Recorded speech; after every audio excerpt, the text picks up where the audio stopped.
5.18 당시 계엄군 신분으로 광주 진압에 진압했던 공수부대의 지휘관이 41년 만에 5.18 묘역을 참배합니다. 5.18 기념재단은 1980년 5월 당시 3공수 여단 소령으로 광주 진압작전에 참여했던 신순용 씨가 오늘 낮 5.18 민주묘지를 방문해 참배하고 희생자들에게 사죄의 뜻을 전달할 예정이라고 밝혔습니다. 신 씨는 공수부대 지휘관으로는 처음으로 지난 2017년 5.18 암매장 사실을 증언했고 이후 5.18 진상규명을 적극적으로 돕고 있습니다. 시민사회단체들이 나주시 의회에 나주교통에 대한 특별 행정사무감사를 촉구했습니다. 광주 경실련과 참여자치 21은 나주교통이 상습적인 노선 결행과 불법 회차 등을 반복해왔는데도 제대로 된 지도 감독 없이 시 보조금이 늘고 있다고 주장했습니다. 이들은 나주시의회가 특별 행정사무감사를 통해 각종 문제점을 확인해야 한다고 밝혔습니다.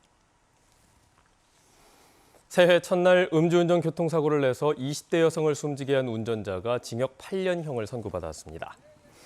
광주지방법원 형사 8단독 박상수 판사는 지난 1월 1일 밤 10시쯤 광주시 수안동의 한 교차로에서 음주 상태로 차량을 몰다 신호를 기다리던 승용차를 들이받아 20대 여성을 숨지게 한 혐의로 기소된 28살 A씨에게 징역 8년을 선고했습니다.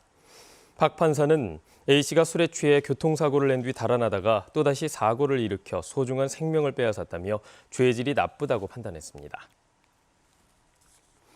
코로나19 백신 접종 대상에 포함된 전남 지역의 노령층 주민 가운데 연령대가 낮을수록 예약률도 낮은 것으로 나타났습니다.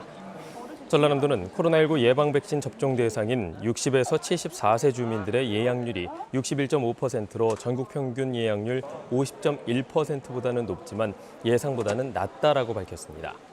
특히 연령이 낮을수록 예약률도 낮아서 다음 달 3일까지인 사전 예약 기간 동안 접종 필요성과 안전성을 알리는 데 적극적으로 나서겠다고 덧붙였습니다.